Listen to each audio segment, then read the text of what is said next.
Gloria, ¿qué te pareció estar en Proyecto Shashalak?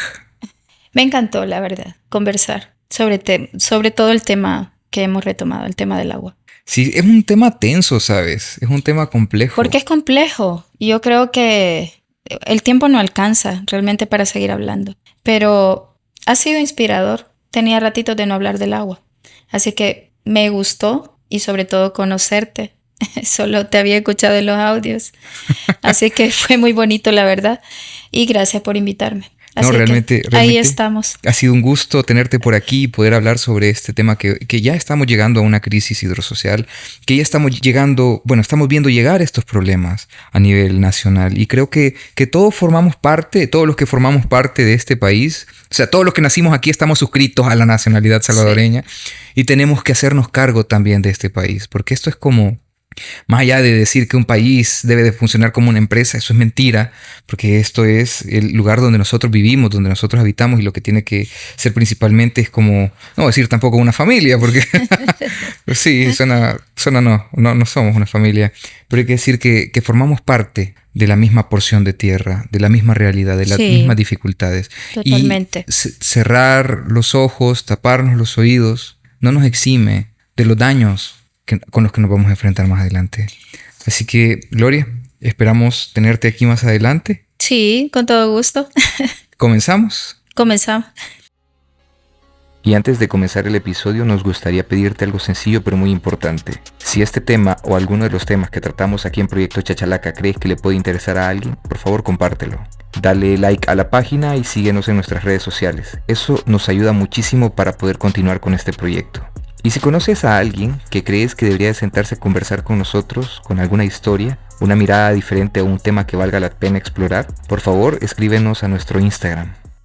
Bienvenidos a Proyecto Chachalaca, este es el episodio 190, el derecho al agua en El Salvador. En este episodio nos acompaña Gloria Cruz. Gloria, ¿qué tal? ¿Cómo estás? Por aquí, bien. Muchas gracias por invitarme a Chachalaca. Muy Ya bien. solo el nombre me dice que vamos a hablar cosas interesantes. Así es, definitivamente. Bueno, mira, nos encontramos en mayo. ¿Qué te parece este mes? Bueno, preocupante con el tema del agua. Si se fija, ha caído algunas lluvias fuertes por un momento nada más. Y ya estamos a mediados de mayo casi. Es correcto. Y los Así que sonpopos casi no se vieron. no se han visto los popos. Mi padre les decía popos, Popos. popos. Ahí van los popos. Pues sí, porque todos decimos son popos. Tiene, tiene lógica Tiene eso. sentido. Bueno, siempre hacemos unas preguntas aquí para poder conocer a la invitada. ¿Quién es Gloria Cruz? Bueno, me considero una mujer muy activa, pero sobre todo en medio de tantas cosas que viven nuestros países, quizás una persona defensora de derechos y en este caso defensora del agua. Soy una mujer que le he dedicado mucho tiempo al estudio y que a veces me preguntan qué haces hablando del tema del agua cuando saben de mi carrera, por ejemplo. ¿Cuál es su carrera? Soy licenciada en salud materno-infantil. Ok. Entonces cuando me metí al tema del agua me decía, ¿y qué haces hablando del agua? Y les digo yo, es que está íntimamente relacionado con el tema de salud. Así que las cuestiones de la vida me han llevado a hablar del tema del agua. Ok, mira qué interesante. ¿Y cómo comenzó este tema en tu vida de las causas sociales? ¿Cómo consideras que se introdujo esto? Primero, bueno, desde la universidad nunca quise hacer el servicio social. Esto nunca lo he dicho en público, Ok. pero lo quise hacer en una institución pública, es decir, en el Ministerio de Salud. Y creo que toda mi promoción quiso hacerla en una organización social. Entonces, ahí conocí el mundo de la defensa de derechos. Y en ese recorrido hablamos, bueno, del derecho a la salud, el derecho a vivir una vida libre de violencia de las mujeres. Y luego, como aprender todo el tema desde la determinación social me llevó al tema del agua. ¿Qué edad tenías cuando eso? Híjole, ya son varios años que hasta se me está olvidando. No, creo, tenía como 30 seguro, más o menos. 30. Ok. No, 27 años, por cierto, 27. sí. Ok.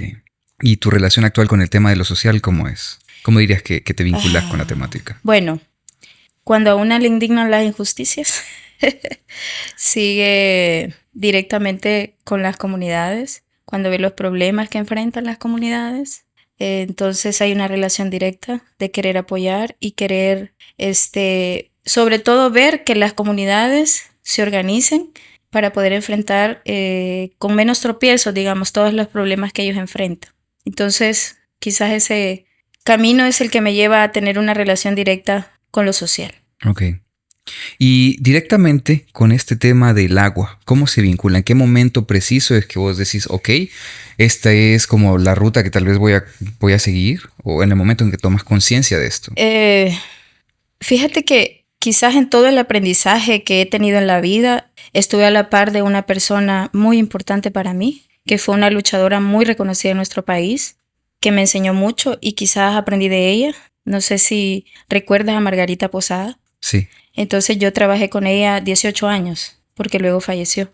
Y creo que eso fue lo que me llevó no solo al tema del agua, como te mencioné, hemos aprendido todo lo social desde un enfoque de determinación social, es decir, no ver solo una determinante de la salud, por ejemplo. Okay. Y entonces el agua es una determinante muy importante. Y por eso es que me metí al tema del agua. Y bueno, las circunstancias de la vida también buscando espacios laborales, ¿verdad? Pero creo que con el tema del agua, el auge mayor para poder incorporarme fue desde la lucha por una ley general de aguas. Okay. ¿Verdad? Que eso tiene su historia y lo vamos a hablar un poquito más adelante. Entonces creo larga, que ese fue como el motivo que empecé a ver el tema del agua. Bueno, y mira, porque eso es una de las cosas que hoy se discute y hasta genera polémica hoy en día con cierto grupo de personas que consideran que el agua no es un derecho. Pero ¿qué es lo primero que sentís cuando escuchas la frase el agua es un derecho humano?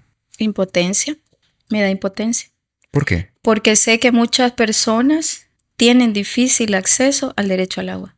Y no es fácil tener en la casa un chorro y que de ahí salga agua. Entonces creo que también aparte de sentir impotencia, oír el tema derecho al agua.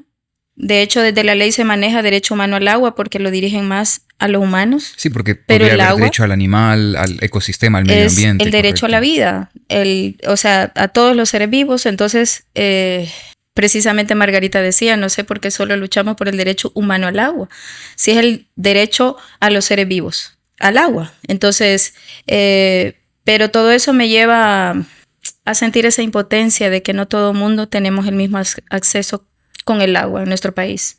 Es correcto. Y sabes, fíjate que aquí tengo unos datos que tal vez podrían ser de interés para las personas que nos están escuchando.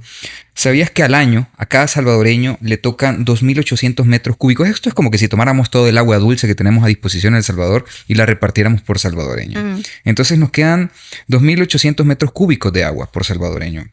Pero ¿sabes que en Costa Rica son 22.000 metros cúbicos de agua por persona? Sí. Entonces aquí puedes ver que allá en Costa Rica son 8 veces más. Y eso que estamos prácticamente el mismo istmo, ¿no? Sí, bueno, en El Salvador se habla de una crisis hídrica, pero más que crisis hídrica, en el país no es que no haya agua, sino que hay mala distribución de agua. O sea, unos pueden tener más cantidad de agua y otros pueden no tener agua en sus casas. Hay familias, conozco familias de Panchimalco, por ejemplo, que les caía el agua cada 3 meses y solo les caía por 1 hora. ¿Quién puede sobrevivir cuando es, la vida? El agua es la vida. Prácticamente. Yo creo que sin energía eléctrica podemos vivir. Nos podemos acomodar, principalmente aquí porque ni calefacción necesitamos, correcto. Claro, nos da comodidades, obvio. Pero podemos vivir sin energía eléctrica, nos podemos acomodar. Comprando las cosas a diario, qué sé yo. Pero sin agua es imposible.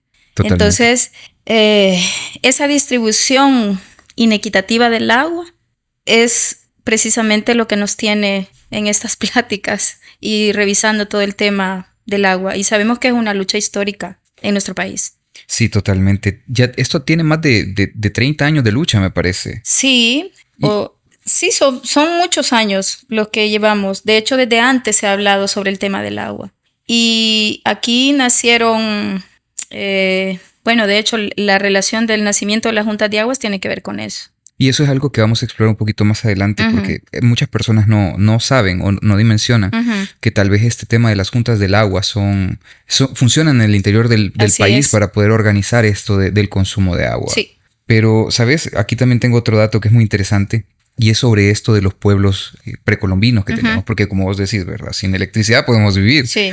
Pero para los pueblos originarios era tan importante que prácticamente ellos celebraban el agua a través del dios Tlaloc, ¿no? Era el dios de la lluvia y que prácticamente hacían toda su temática ritual, sí, los cultivos en función de esto, porque el agua era lo que marcaba el ciclo hídrico, lo que marcaba, por ejemplo, el ciclo de cultivos en el país.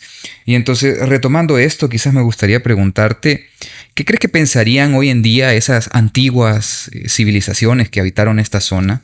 ¿Qué crees que pensarían si hoy se discutiera el derecho al agua? O más bien se discutiera el derecho a explotar un manto acuífero. Yo creería que tristeza, precisamente porque ellos el agua lo veían para todas las personas como un bien común, como la vida. Entonces, de hecho, el respeto a los ríos, el respeto a las cuencas, ya sean pequeñas o grandes, e incluso ellos desde el agua también veían para entrar a un río pedirle permiso, por ejemplo, porque quieras o no, ya está tocando un bien común y algo sagrado. Es como un árbol, por ejemplo. Un árbol, para acercarse a un árbol, porque dice a veces si abrazas a un árbol o te subes a un árbol, te da energía. Lo ideal es pedirle permiso. Ellos así lo han visto, entonces el agua lo han visto como un bien común, no como una mercancía, que es lo que se hace hoy en día. Entonces, yo creo que sentirían tristeza de vernos en esta situación, que por esa mala distribución, por el no cuidar las zonas de recarga hídrica, no hay agua en ciertas zonas. Bueno, el tema de las sequías en todo el oriente, toda la parte del corredor seco. Del corredor seco aquí en El Salvador. En El Salvador. Entonces yo creo que sentirían tristeza si ven la situación de cómo estamos en los países. Porque no solo El Salvador, Claro. Y bueno, mira, también tengo otro dato, porque esto me pareció muy interesante para el episodio, y es que sabes que el primer intento de regular el agua en El Salvador fue de 1860. Esto, digamos que yo no es santo de mi devoción, bueno, ningún presidente de la República de El Salvador ha sido santo de mi devoción, pero aquí, sabes, el tema del interés público sobre la ley del agua data de 1860 con el presidente Gerardo Barrios en aquella época. Fue aprobado como bien nacional el tema del recurso hídrico. Sí. Entonces, Gerardo Barrios, ya digamos que hace 160 años estaba buscando, digamos que esta regulación, se podría decir, ¿no? Entonces, a tu forma de ver, ¿qué dice que 160 años más tarde, después de esta regulación, por fin aparezca una ley? Más de 160 años. Yo lo resumiría, creo que ya lo mencioné al principio, es algo histórico, el reconocer el agua como un derecho, como un bien común. Pero que al final siempre hemos estado, bueno, como tú dices, no hay un presidente que sea así como santo de devoción, que se deba en serio al cuidado de los bienes naturales. Simplemente ha sido más fuerte todas las, ¿cómo decirlo?, las necesidades económicas o el poder económico que ha prevalecido, y por eso tampoco han podido ver el agua como un bien común. Aunque ahora en el marco normativo sí, ¿verdad? Pero solo en el marco normativo. Entonces creo que lo que dice esto, o la lectura que le puedo dar, es que se está hablando desde la historia del tema del agua y aún seguimos con problemas del agua.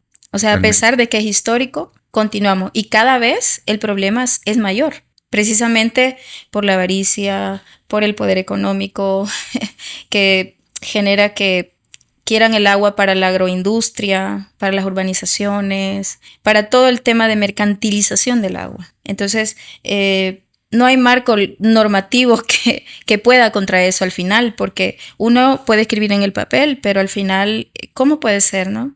Simplemente no se cumple, es aplicación, porque realmente prevalecen los intereses económicos sobre un bien común. Y aquí estoy hablando del agua, de la tierra, de todos los bienes comunes que al final nos determinan la vida. Es correcto. Bueno, y mira, así como punteo, porque esto me parece también muy, muy interesante hablarlo, que aunque sí, por fin se aprobó una ley sobre el agua, creo que hay algunos temas que sí me gustaría preguntarte y plantearte, ¿no? Se dice o se cree que son 3 grandes piedras en el camino de la aprobación de una ley, como por ejemplo son la industria de la construcción, la agroindustria azucarera, el tema de las industrias embotelladoras Y esto no es teoría conspiranoica prácticamente, esto es como una especie de economía política, porque El Salvador se ha regido como un sistema de economía política y casi como un feudalismo político, por así Claro. decirlo. Entonces me gustaría aquí plantearte esta línea temporal que tenemos, porque hay que decir desde 1860, como lo decíamos, Gerardo plantea el agua como bien nacional. En 1961, 101 años después, se crea ANDA, la Administración Nacional de Acueductos y Alcantarillados. Del 2006 al 2021, al menos 7 propuestas de ley fueron presentadas en la Asamblea Legislativa por iglesias, universidades y sociedad civil. Ninguna prosperó. Fue en el 2000...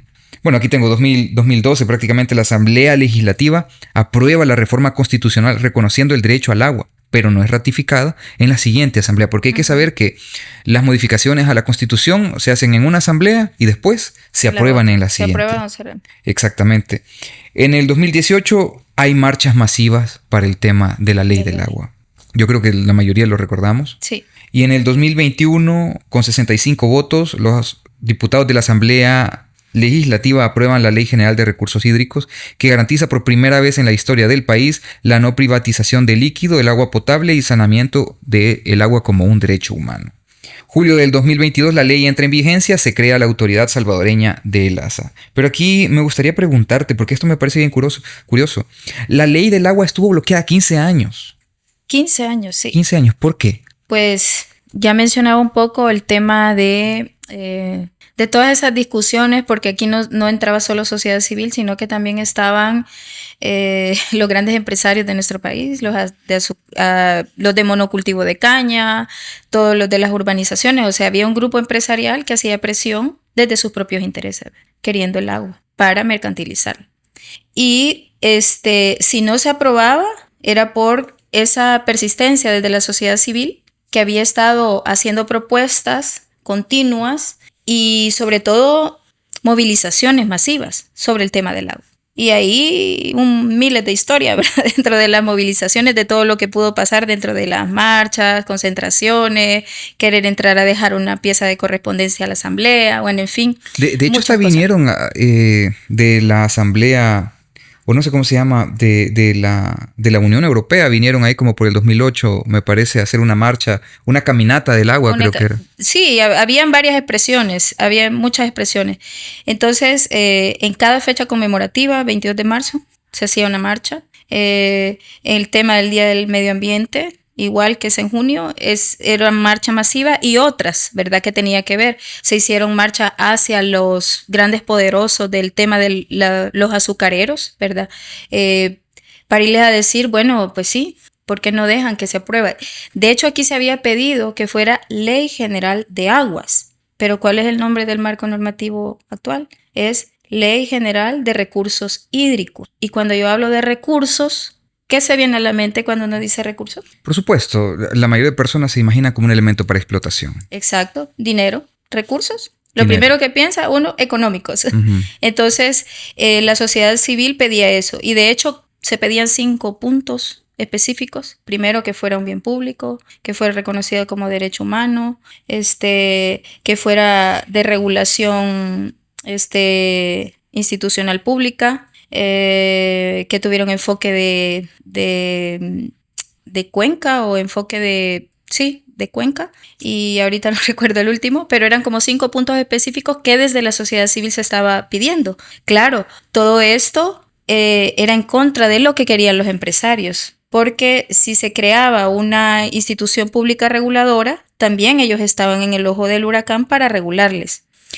Entonces, creo que eso es lo que no permitía que se lograra aprobar, y pasó 15 años en esa discusión, ¿verdad? Y que varias organizaciones actualizaban y volvían a meter otra propuesta para mantenerla activa, ¿verdad? Entonces no fue un camino fácil, ¿verdad?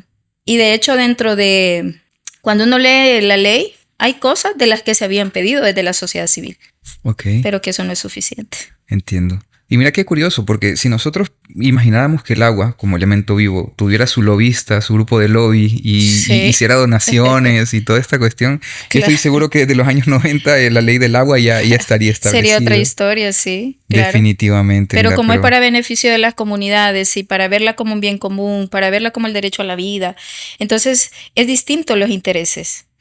Sí, totalmente. Y bueno, ahora hay que verlo, porque ya lo decíamos, no somos el país con menor cantidad de agua potable, o agua dulce más bien, por ciudadano o por ser humano Sí. en el país, ¿verdad? Pero me gustaría preguntarte, viviendo en una región donde llueve mucho, porque tenemos que decir que estamos en una zona, en una región donde llueve, o bueno, este año no, pero Sí, hay regularmente. sequías y hay Sí, aumento de correcto. lluvias. Sí, sí, pero Ujú. tenemos como digamos que recurso hídrico casi la mitad del año lluvia, la otra mitad del año es como verano. Pero aquí pregunto, ¿dónde se rompe esa cadena? ¿Por qué es que otros países de la región sí tienen una gran cantidad y en nuestro caso no? ¿Qué pensás vos?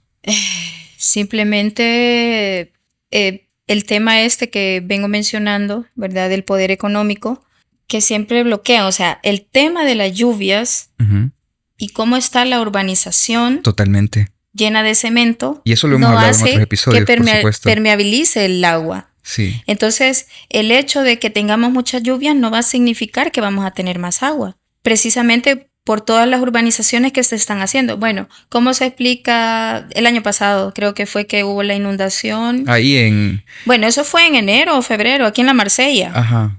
¿Quién iba a decir que iba a haber problemas en la Marsella? Y después le llaman desastres naturales. ¿Quién lo iba a sospechar, verdad? Claro, pero yo creo que ahí no necesitamos ser hidrólogos o ser Basta con tener dos vulcanólogos. dedos de frente. Claro, para ver que ahí no es un lugar para construir, si están sobre la lava. Entonces hay una inundación. Pero claro, ¿quién ha metido mano? La empresa privada, los humanos que están construyendo donde no es apto para construir. Entonces, esa agua que se permeabilizaba en esa zona ya no pasa, sino que corre y a eso significa que afecta las zonas de recarga hídrica. Ok. Y bueno, regresando al tema de la Ley General de Recursos Hídricos, que fue algo que estábamos hablando Ujú. hace un momento, fue incluso cuestionada por organizaciones ambientalistas y relatores de la ONU. Pero mi pregunta es, ¿por qué? ¿Dónde están los vacíos más importantes de De esta la ley? ley. Ujú. Bueno, son varios, pero quizás uno, yo creo que desde la creación de la Autoridad Salvadoreña del Agua, ahí mencionaba quiénes iban a formar parte de la Junta Directiva. Y dentro de eso mencionaban participación de la sociedad civil. Pero al final eso nunca ha sido presentado, ¿verdad? Que hay alguien respaldando de la sociedad civil, porque para mí, si hay alguien que formara parte, serían las juntas comunitarias de agua. Son parte de la sociedad civil, son de las comunidades, pero realmente no hay participación. Ese es uno de los vacíos, aunque lo diga. Pero eso ya es tema de aplicación. Ujú. Pero quizás también el otro vacío tiene que ver con donde habla de la autorización del uso del agua. Aquí no hay un límite de uso del agua. Y dice que las autorizaciones van a ser nivel 1 y nivel 2. El nivel 1 habla de menos o hasta 325,000 canon al año, nivel 1. Y nivel 2, más de 365,000 cánones al año, pero no da un techo máximo. Entonces eso se presta a explotación. Entonces creo que es uno de los vacíos. Yo considero que es premeditado, porque es para que las empresas exploten el agua sin tener un límite. Aunque dice que los Prácticamente. permisos o las autorizaciones se renuevan cada 5 o 15 años previo estudios, pero ponen desventaja a las juntas de agua porque no tienen la capacidad de hacer un estudio para que les autoricen otros 5 años o 15. 15 son para las juntas de agua. Entonces realmente son de esos vacíos fuertes porque no hay una cantidad máxima de explotación de un vertiente de agua o de una fuente. Ok. Entonces, un vacío para mí súper que siento que ya es para beneficio de la empresa privada. Ok, muy bien. Creo que para muchos la interrogante está en el aire, pero creo que es importante también aclararlo. ¿Qué es una junta de agua Junta de agua. comunitaria? Primero, son organizaciones comunitarias, que ya pueden ser urbanas o pueden ser rurales, no importa dónde esté, pero es de las comunidades. Estas cuentan con personería jurídica, entonces actúan desde la legalidad. Por eso también están sujetas a auditorías y a todo lo demás que las leyes le van, que tienen que dar cumplimiento a normativas. Y sobre todo es ese grupo de personas que están conformados por juntas directivas, prestan un servicio de agua potable. Para mí ellas tienen un rol muy importante, de hecho nacieron desde la ausencia del Estado, digamos. Entonces fue una necesidad que ellas gestionen su propia agua. Por eso hablamos de la gestión comunitaria del agua. Entonces en un inicio pensaron, vaya, cada junta, ya sea, las fuentes pueden ser superficiales de un afluente, por un eso afluente, un río, decir, y otras por pozos perforados. Entonces desde ahí tienen problemas legales, que a veces las fuentes son de un dueño privado o a veces el pozo está en un terreno privado y no tienen legalidad de sus tierras. Pero la Junta de Agua en sí son organizaciones comunitarias con personerías jurídicas que prestan un servicio de agua potable a la comunidad. ¿Qué significa esto? Que garantizan el derecho al agua de sus comunidades. ¿Y a quién le corresponde la garantía de los derechos? Al Estado. Es al Estado. Correcto. Entonces al final están cumpliendo o están haciendo un rol que le compete al Estado. Entonces lo mínimo que el Estado debería de cumplir es en apoyarle, darles herramientas para que se les facilite garantizarle el derecho al agua a las comunidades. Ok, interesante. ¿Y qué sabes de la Junta del Agua? ¿Cuándo comenzaron? ¿Cómo comenzaron a operar? Bueno, no sé si recuerdas el tema del Plan Sabar. Negativo.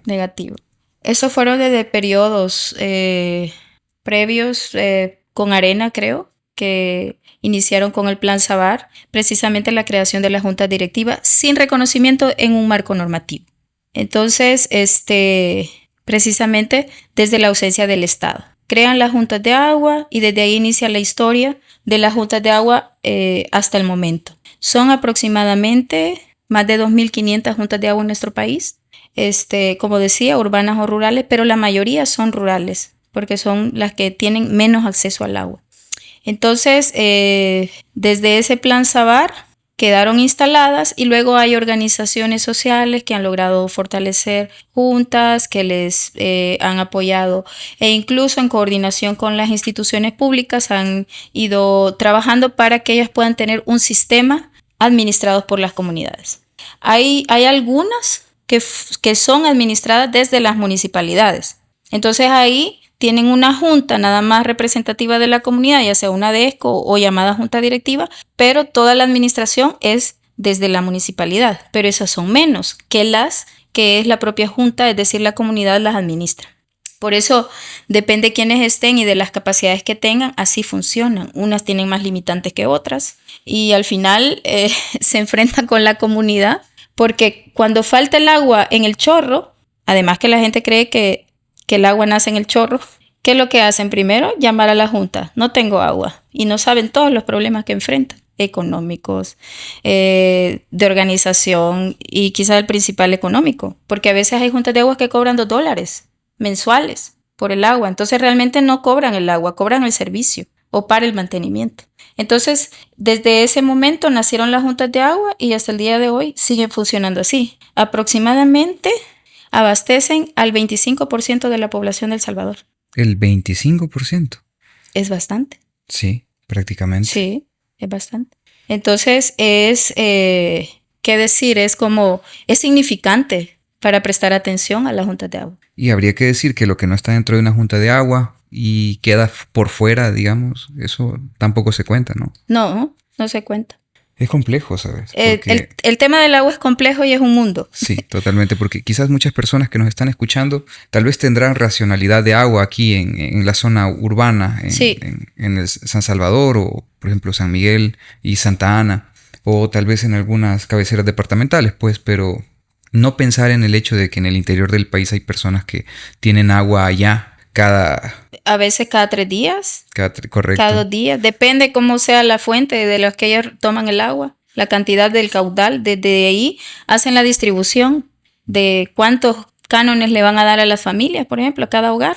Ellos manejan toda esa parte. Entonces definen cuánto de agua mensual puede tener alguien, pero eso según el caudal. O sea, puede ser que sean 6 metros cúbicos, unos 12. Creo que las máximas que he escuchado son 20 metros cúbicos cuadrados, que ya es como una cantidad, aunque eso va dependiendo del número de personas en un hogar. En una vivienda, por que puede decir, es suficiente o no es suficiente, sí. También depende de eso. Sí, tomando en cuenta que en las zonas rurales hay familias bastante grandes. Claro, fíjate que yo tenía esta memoria en mi cabeza, porque yo tengo que decir que siempre he vivido en ciudad, aquí en San Salvador, y pequeño también. ¿Nunca te pusiste un cántaro en el hombro. Sí, ya me ha tocado, por supuesto, pero no de chiquito, no de chiquito. Ya grande. Ya grande, sí. Pero fíjate que algo que me parecía curioso, que cuando yo llegaba al pueblo de la abuela, yo siempre veía que de mi abuelita allá en Morazán, entonces yo siempre llegaba y pues sí, la costumbre ir a abrir el grifo, ¿verdad? Para poder lavarte las manos o tomar agua de ahí, pero nunca había agua. Y entonces algún día le pregunté a uno de mis tíos que vivía ahí, mi tío, ¿y el agua? ¿Por qué no hay agua? Le preguntaba. No sabría decirte por qué, hijo, me dijo, pero aquí viene el agua cada 15 días, me dice. Cada 15 días nos dejan el agua y tenemos que aprovechar para poder llenar todo. Así que dejaban todos los grifos abiertos de los lugares donde podían recolectar agua, como las pilas y las... Bueno, tú sabes, pues en los pueblos antiguos, o sea, estaban las grandes pilotas que... Los que podían tener una pila. Exactamente. Otros en guacales y cántaros. Ahí lo que puedan tener para coleccionar. Y todavía llegan del Ministerio de Salud a decirle que tiene zancudo y que la bote. Terrible. Sí, y yo les decía, no, haga la colada y bote. Y me decía, ¿y por qué le das esa indicación? Es que si la bota es la única agua que tiene. Es la única agua y yo que trabajaba tiene. en el tema de salud. Fue cuando me empecé a involucrar en el tema del agua. Precisamente por eso, porque me indignaba que los promotores le decían, no, bótela. O ellos mismos le daban vuelta a los guacales. Y los promotores. Sí, y yo les decía, ¿por qué le botas el agua? Sí, porque mira, los zancudos les va a dar dengue. Sí, pero también se va a morir de sed. Entonces mejor hágalo colado, señora. Pues sí, pero eso ya la discusión se les hacía después. Porque, o sea, ¿cómo yo voy a venir? Voy a botarle la única agua que tiene alguien en un guacal porque tiene larvas. O sea, pudiéndolo colar y botarle las larvas, sí, póngale lejía o póngale lavate. Que no estoy de acuerdo con el lavate porque también contamina. Sí, y al final es una forma química de limpiarla, pues. Sí. Sí, mira, pero es complicado, como decís. Es complicado. Porque cuando alguien llega y, por supuesto, desde el privilegio dice, no, bótela, ¿para qué? Si esto ya está lleno y el agua está mala. Y empieza a culpar a la gente. Siempre el tema de la culpabilización por la situación en la que vive. Totalmente. Bueno, y ahora hablemos de esto porque, claro, nosotros en esta forma en la que históricamente se ha administrado el agua, con el plan Sabat que tú dices, todo tiene un cambio, ¿no? Con esto de la nueva ley del agua. Y mi pregunta es, ¿cómo se relacionan ahora esta ley del agua y las juntas de agua? Y las juntas de agua. Me voy a suspirar un rato. Voy a tomar aire, dice. Voy a tomar aire porque la verdad que hay varias cosas, hay varias situaciones en esa relación entre las juntas. Primero voy a decir un avance importante. Uno es que las juntas de agua sean reconocidas como tal y la ley las reconoce. Dice, junta de agua son organizaciones comunitarias con personería jurídica, ya lo que dijimos, ¿verdad? Que prestan un servicio de agua potable. Sin embargo, le da tareas que considero que no tienen las capacidades para resolverlo las juntas de agua. Estamos hablando que tienen problemas económicos, administrativos, legales, organizativos. Entonces, desde la ley les delega la parte del saneamiento. Entonces, eso no está en las capacidades de una junta de agua. A veces son incluso familias que administran. Son familias o, pues sí, personas de las comunidades que a veces ni leer ni escribir, pero con dificultades económicas. Entonces no tienen capacidad de hacer un tratamiento de aguas grises. Eso lo hacen las empresas porque luego nos lo cobran a nosotros. Les vamos pagando por miles de años una casa y ahí lleva todo incluido, pero en las comunidades eso es difícil. Entonces, desde el artículo 41, no traje mis lentes. Ve que te necesito, Pati. Donde reconoce las juntas de agua, pero ahí mismo le da esa tarea de garantizar el saneamiento. Pero eso requiere, digamos que equipo, requiere infraestructura, incluso para poder captar toda esa agua gris, ¿no? Eso debería de ser resuelto desde la intersectorialidad, donde pongan mano las alcaldías municipales, Ministerio de Medio Ambiente, en fin, toda la institucionalidad del Estado. No puede dejarle la responsabilidad a las juntas de agua. Entonces ese es dentro de un reconocimiento, pero también les delega algo que ellos no pueden cumplir. Entonces ahí hace un choque entre las capacidades de la comunidad y lo que les exige la ley. Eso es uno. Lo otro es que hay un tema dice la ley que les va a cobrar canon a toda aquella persona natural o jurídica que utilice el agua. Entonces, después de eso, hubo una lucha desde lo social que las juntas solo pagaran un 0.0 centavo por metro cúbico por el uso del agua. ¿Quién iba a cobrar eso? La Junta de Agua, y la Junta de Agua tenía que pagar ese canon. Entonces, ¿qué hizo la ASA? Emitió un reglamento, que es el reglamento especial que determina el canon, es el cobro por el uso del agua. Entonces ahí determinó que no pagarían canon las juntas de agua. Eso fue a través de la lucha social que se logró. Pero ¿qué pasó después? La misma ley le mandata a tener un registro único en el país, que eso está bien. Es necesario. Es necesario. Pero en una infraestructura donde las personas incluso no saben utilizar computadora o tecnología. Entonces eso les ha puesto en desventaja y en dificultades, porque hay varios requisitos. ¿Y cuáles son los primeros? Tienen que registrar la Junta de Agua. Para eso tienen que estar legalmente constituidas, no tienen que tener problemas con credenciales, digamos, en los distritos, que a veces no quieren darle las credenciales, a veces hasta por cuestiones políticas, qué sé yo. Luego tienen que registrar el pozo o la fuente de agua. Y eso entra el tema legal y de las dificultades legales. ¿Qué significa? Si el pozo está, digamos, un buen samaritano de la comunidad les donó el terreno, pero nunca lo registraron por falta de recursos. No está reglamentado. Ya se murió el señor, los hijos no piensan igual, quieren quitarles hasta el terreno. Entonces no se pueden registrar a la ASA. Y para pedir el permiso de uso y aprovechamiento tienen que haber cumplido los dos requisitos anteriores. Registrar la junta, registrar la fuente de agua, para que la ASA le emita el permiso. Entonces consideramos que mide igual a una empresa privada, igual a una junta, cuando las capacidades son totalmente distintas. O sea, una empresa, es más, tienen sus jurídicos y ellos hacen las vueltas y todo, tienen recursos. Y la comunidad tomando en cuenta que muchos no saben leer y escribir, y si saben leer y escribir, son personas que tampoco tienen recursos, una computadora, internet. O sea, hay unas que se les ha facilitado y hay organizaciones sociales que han apoyado el tema de la inscripción.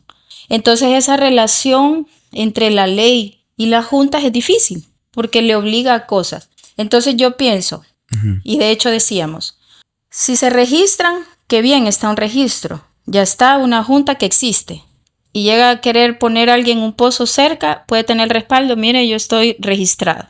Si no se registra, puede decir una empresa, pues sí, pero ni existe. Lo buscan en el sistema, no está. Igual el registrarse también lo pone en el ojo de la Autoridad Salvadoreña del Agua de acciones malintencionadas. Podría ser, que ya ha pasado, acciones malintencionadas hacia una junta de agua.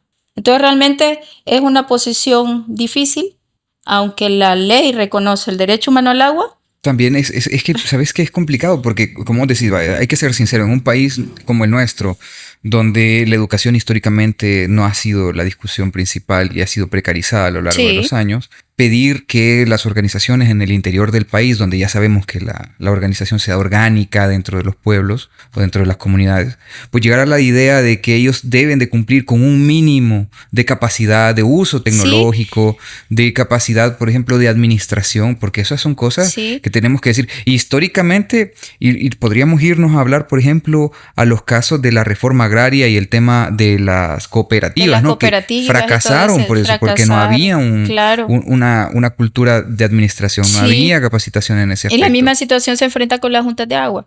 Entonces, dentro de eso, apoyos de muchas organizaciones sociales, pero en medio de eso también ha habido denuncias por abusos del agua en ciertos lugares, y que eso también criminaliza hoy en día.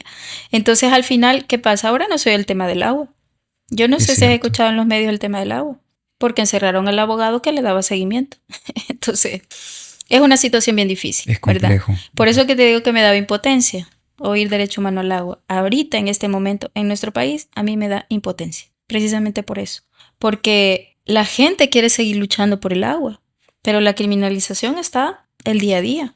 Hay liderazgo perseguido, hay profesionales que se han ido del país que también luchaban por el agua.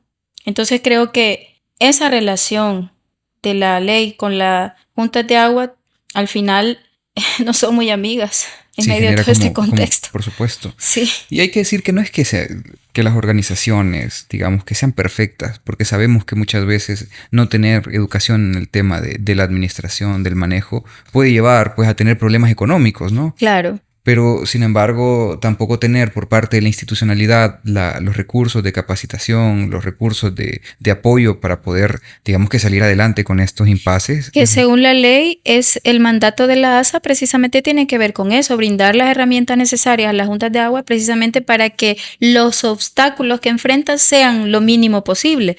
Entonces, pero se instaura o se instala una autoridad salvadoreña del agua, que es el ente rector, que no tiene la capacidad para darle respuesta a todas aquellas necesidades que tienen la junta de agua, porque no hay respuesta. Entonces, muchas juntas de agua llenas de miedo, ¿verdad? No se quieren inscribir porque tienen miedo. El último dato que yo encontré, que no es de ahorita, no te lo puedo decir porque de hecho me metí a la página antes de la entrevista y creo que no sé, o lo han escondido o no sé dónde está, pero cuántas van registradas ahorita de las 2.500. Pero yo hace un año sabía que solo 500 más o menos se habían registrado a la ASA, de 2.500. Precisamente que tiene que ver con eso, con la falta de capacidad de ellas de apoyarles y el miedo de las juntas también, que les aleja. Solo una quinta parte. Uh-huh. Prácticamente muy pocas. Solo una quinta parte. Muy pocas. Y mira que, por ejemplo, aquí tengo de dato, mira, la demanda de agua de calidad en El Salvador creció más de un 15% entre el 2012 y el 2022, mientras que la disponibilidad de este recurso vital disminuyó un 2.5%, según unos estudios de la UCA realizados en agosto del 2024. Uh-huh. Bueno, se presentaron en el 2024. Sí. El 95% de las aguas residuales se descargan directamente sobre cuerpos de agua sin tratamiento. 8 de cada 10 salvadoreños afirman que existe una crisis de agua. Sí. Porque de alguna u otra manera se siente cuando a veces tú abres el chorro y no hay agua. Y en el interior del país hasta semanas sin agua. Claro.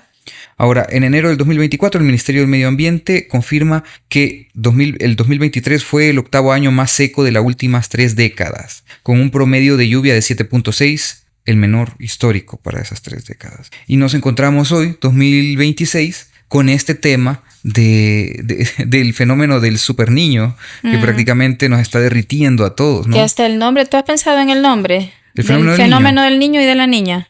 Yo eso les decía porque Ajá. La niña es cuando llueve mucho. Porque llora. Ajá. Y el niño no. Un término machista, ¿no? Sí, aunque yo conozco muchos niños que eran bien chillones. Y los niños lloran, entonces podría ser al revés. De hecho, lloran más. Puede ser. Pues sí, entonces y bueno, sí, mira, me gustaría preguntarte porque creo que esto es algo que si bien ya todos empezamos a percibir, pero creo que es importante que tú nos los puedas compartir. ¿Cuáles son los principales problemas del acceso al agua en El Salvador? Estamos hablando de escasez, contaminación, distribución. ¿Qué piensas tú? Bueno, sobre los problemas del agua, son varios. El primero, el tema de la distribución del agua del que hablábamos, ¿verdad? Que es inequitativa en nuestro país. O sea, las empresas tienen más acceso al agua que las comunidades. Y luego le sumamos todo el tema de contaminación que vive. Tenemos, si no me equivoco, tenía el dato escrito, pero no me trae los lentes. 360 ríos en nuestro país, del cual el mayor es el río Lempa, ¿verdad? Que conocemos. Y que de esos el 95% está contaminado, de las aguas superficiales. Entonces realmente es un problema muy, muy grave, ¿verdad? Porque cuando nosotros hablamos del derecho humano al agua, tiene que ser agua suficiente, es decir, cantidad suficiente, de calidad. Pero estamos hablando que el 95% de las aguas superficiales de nuestro país están contaminadas. Por eso es el pleito de todos los pozos aquí por San Juan Opico. 7 pozos industriales que ya no se han podido monitorear, por supuesto, por lo que estábamos hablando de la criminalización de la defensa del derecho al agua, pero que es la mejor agua del país, porque es desde el volcán de San Salvador y de todas las montañas alrededor, y agua muy limpia, que es la de profundidad, la subterránea. Uh-huh. Entonces, creo que es uno de los problemas mayores, la contaminación, la mala distribución, y luego el no poder defender ese derecho. Creería yo en este contexto, ¿verdad? Que nos tiene sin voz, digamos, para que las instituciones nos escuchen a la comunidad. Es complejo, definitivamente. Súper complejo. Entonces esto también afecta la soberanía alimentaria, porque está relacionada con el tema de cómo producimos nuestros alimentos. Entonces, si mencionábamos que el agua es lo principal para la vida, precisamente es porque la consumimos, pero también cultivamos. Producimos nuestros alimentos con ella. Producir nuestros alimentos y que cada vez es menos en nuestro país y que por eso también la canasta básica ha aumentado, porque ya la producción es menor en las zonas rurales. Es que es otro tema hablar de soberanía alimentaria, pero que está íntimamente relacionado. Definitivamente, si no hay acceso al agua, la producción agrícola se cae al piso. Y luego eso nos trae los problemas de salud física de las personas. Sí, correcto, como mala problemas de alimentación, insuficiencia renal que están sucediendo en la las zonas como el Bajo Lempa. Claro, porque aquí se sigue, por ejemplo, con los monocultivos se sigue regando con avioneta y aquí no pasa nada. Entonces, toda esa contaminación con agrotóxicos. De hecho, aquí hubo una investigación de la enfermedad renal crónica, si no me equivoco, ahí por el 2014, algo así, o 2015 más o menos, que el Ministerio de Salud hizo una investigación precisamente donde relacionaba el tema de los agrotóxicos en el problema de insuficiencia renal crónica. Y luego sumarle el hospital de tercer nivel que veía los problemas renales cerrados. Entonces, son problemas que van aumentando desde esa contaminación generalizado y precisamente afecta más el agua. Ok, qué complejo definitivamente. Y a eso le vamos a añadir esto todavía, que es cómo vinculas estas problemáticas con el cambio climático y la deforestación. Con la deforestación. Es otro tema bastante fuerte porque ¿qué es lo que más la gente habla ahorita? El tema del turismo.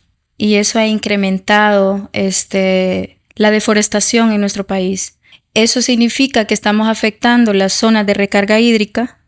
Y lo que hablábamos, ya no va a filtrar el agua porque hay demasiadas construcciones. Aquí si dice Surf City, no está solo en La Libertad. Yo vi el rótulo de Surf City en la bahía donde son lanchas. Es una bahía, allá en Usulután. En La Unión están desalojando a las personas por el tema de Surf City. Morazán, que es un departamento muy bonito que dan ganas de vivir, por cierto, porque todavía hay zonas de clima fresco. Ah, sí, hermoso, la parte alta, Arambala. Claro, Arambala y todo eso, pero claro, están construyendo esa zona. Entonces, y todas esas son zonas de recarga hídrica. ¿Qué significa esto? Que donde cae el agua, se filtra, llega a una fuente y luego es posible que llegue a un chorro, porque es así. Entonces, las juntas de agua también tienen una tarea que se les ha delegado y que no debería de ser solo a las juntas de agua, porque voy a explicar un poquito el problema. La protección ambiental. Pero cuando no conoces que el agua viene del cerro más cercano de tu zona, quieres cuidar solo alrededor de tu pozo o alrededor de la fuente. Pero hay una empresa deforestando la montaña. Entonces, al final, lo que haga la junta de agua en esta cercanía no va a impactar y no va a cuidar el agua. Como que dejemos de deforestar las montañas. De hecho, lo último que supe es que aquí se están deforestando algunas montañas para meter todo el tema de los paneles solares, que es otro tema, que supuestamente es un tema ambiental, usar paneles solares. Pero ¿qué implica? También deforestar montañas para hacer espacios para los paneles solares. Entonces, al final, hay tantas cosas que está afectando ese cuidado y protección de nuestras zonas de recarga hídrica. Entonces, a futuro, da miedo no tener agua. Y sobre todo con esta mala distribución. Y mira, definitivamente eso parte del desconocimiento, ¿no? Claro. Porque no saber los efectos que puede tener, por ejemplo, que estén deforestando un cerro que está cerca de donde tú vives. Sí. Y sabes, añadiendo a esto, creo que hay un gran problema. Yo sé que países del primer mundo, por así llamarlos, han avanzado bastante en este tema de la zonificación, que tienen zonas para el uso agrario, que tienen zonas para el uso recreativo, pero porque esto permite que a la hora de contemplar este bien, ¿no? Pues se puede preservar, se puede cuidar, sí, se puede regenerar, porque sabemos que ellos se regeneran. Nosotros llevamos aquí solo un rato como especie cancerígena para nuestro planeta, sí, pero el planeta se repara prácticamente, tiene sus propios recursos para poder absorber CO2, tiene sus recursos para poder procesar toda la contaminación que nosotros tiramos, pero en grandes cantidades, a alta velocidad, es imposible. Sí. Y ahí es donde creo que es importante empezar a tomar conciencia sobre esto, que el medio ambiente no es un elemento así como una taza aislada de todas las demás. Son varias cosas. Es un sistema entramado. Sí, totalmente. ¿Sí? El bosque, la montaña, sí, los mantos acuíferos, mantos acuíferos dentro de la tierra, o sea, por abajo, ¿no? Sí. Entonces son estos elementos que creo que es importante empezar a conocer la falta de estas necesidades de la zonificación. Y también me gustaría preguntarte, ¿sabes cuál es el rol de las mujeres en la defensa del agua? Porque sé que históricamente ellas han estado muy vinculadas, han estado en la primera línea.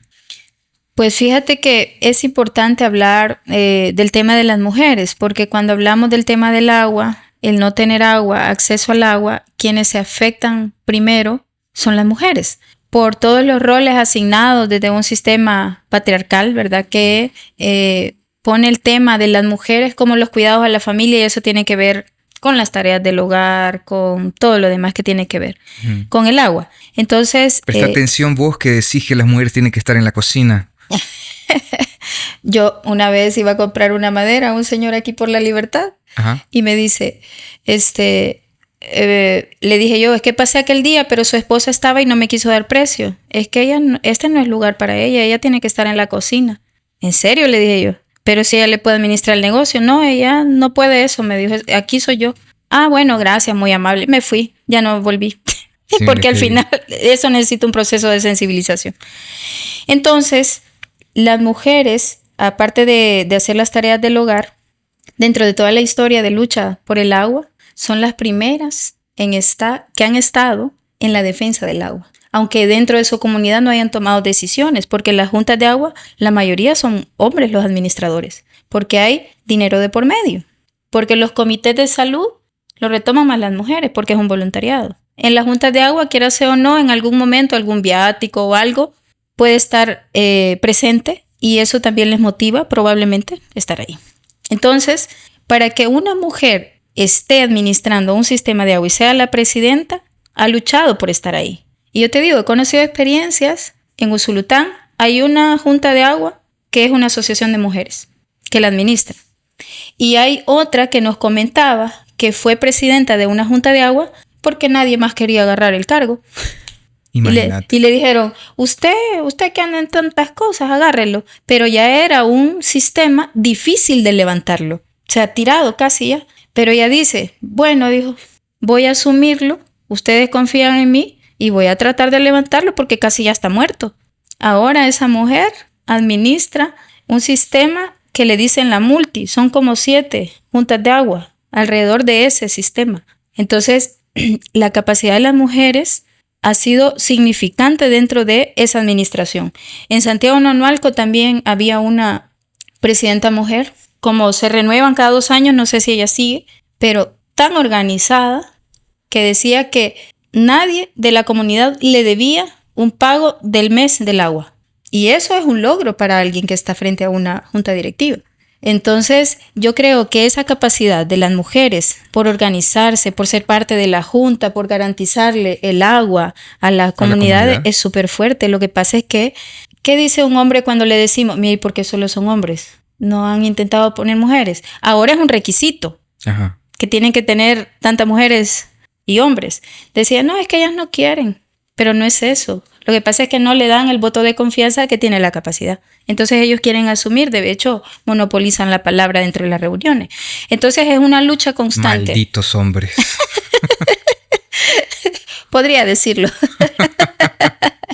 Pero sí, o sea, y cuando vemos la lucha social, son las mujeres las que están adelante. Entonces, pero también es porque sufren el problema de la falta del agua en sus familias. Muy bien. Bueno, mira, ya vamos a ir terminando este episodio. Tengo quizás unas cuantas preguntas aquí por hacerte. Y quizás comenzaría con esta. Ya hablamos que casi el 95% de las aguas residuales del país llegan a los ríos sin ningún tipo de tratamiento. ¿Consideras que eso es un problema técnico, político, cultural? ¿Cómo lo ves tú? Yo creo que es una mezcla. Pero partamos de primero el tema político. Porque las voluntades políticas te define una estrategia para minimizar esa problemática. Que incluso conlleva la educación. La educación, sensibilización, correcto. El cuidado de nuestra zona de recarga hídrica, nuestro ambiente, la organización. Los permisos para construcción. Los permisos para, o sea, todo eso, digamos. Pero luego en lo técnico, aquí no hay una política de una estructura que se encargue, por ejemplo, del saneamiento. Sí hay más urbano, pero no hay rural. Y no sabemos qué tanto se cumple también el urbano. Entonces, hay cosas técnicas también que afectan el tema del agua. Entonces, entre lo político y lo técnico, pero para mí lo técnico también depende desde lo político, por eso te digo que es una mezcla. Una mezcla, claro. Y luego lo cultural. Que históricamente, como ha sobrado el agua. Claro, entonces... Mira que en Sudamérica hay un presidente que dijo que el agua no tiene valor y que pueden contaminarla. ¿Sí? Ya cuando el agua se vuelve escasa, va a venir una empresa y va a cobrar por limpiarla. Y mira que mucha gente se rió de ese análisis, pero si lo pensás, el tema de hacer escasear el agua para que venga una empresa y que su negocio sea el tratamiento de agua, le da valor de mercado. Sí. Y eso entonces, ¿qué te puedo decir yo? O sea, que nosotros tenemos que consumir, ensuciar el agua y llevarla a un punto en el que el agua necesite una empresa para que la trate. Está... Sí, entonces yo creo que es una combinación, porque como decíamos, la comunidad hay que sensibilizarla, pero no solo culpabilizarla. Porque es lo que hacemos. Por ejemplo, si una basura cae en el centro histórico, digamos, dice que la gente tira la basura en cualquier lado. Y es cierto, tiran la basura. Pero cuando hay una lluvia intensa, ¿qué es lo que más se ve? Desechables. Pero nunca pensamos en los que producen los desechables. Que no tienen manera de recuperar eso, por supuesto. Sí, entonces yo creo que por eso es que es una combinación de todo eso. Desde la sensibilización a las comunidades por proteger el agua, por cuidar las zonas de recarga hídrica, pero también esto tiene que ir desde las voluntades políticas. Tiene que ver el Estado, porque si no, no vamos a sensibilizar lo que te decía.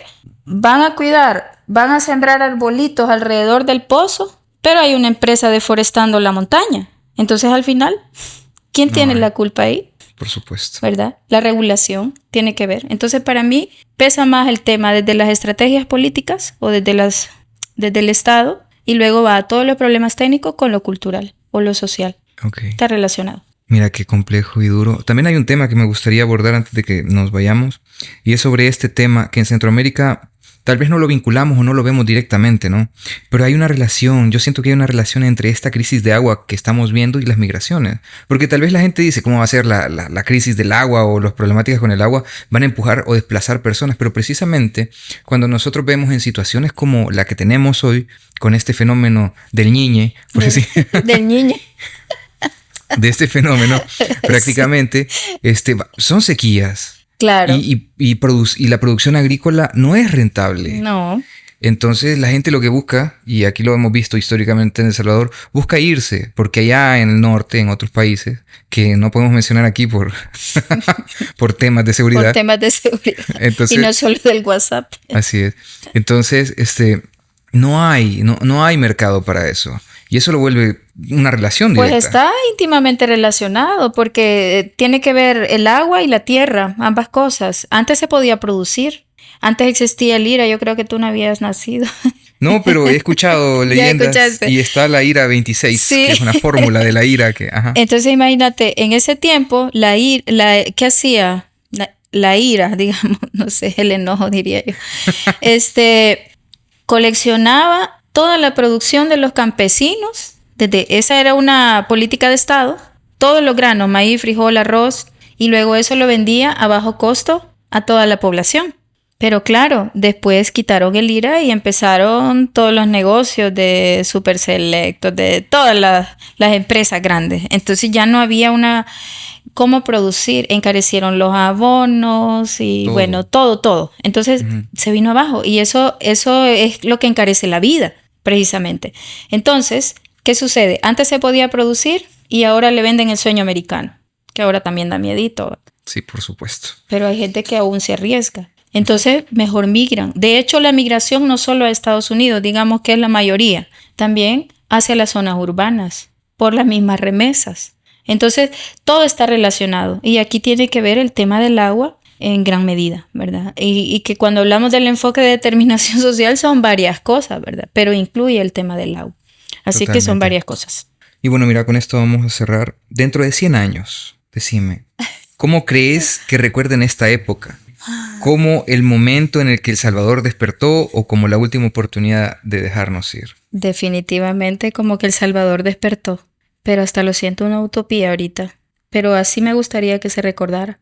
Porque si me preguntas a mí aquí el hecho histórico del país, cuando se luchó por la no privatización de la salud, Las marchas blancas, La marcha recuerdo, en el blanca. Marcha 98 blanca. por ahí, ¿no? 96. 2002, no fue tan lejos. sí, O sea, sí, sí. empezó como desde esa época, pero lo más fuerte fue 2002, 2003.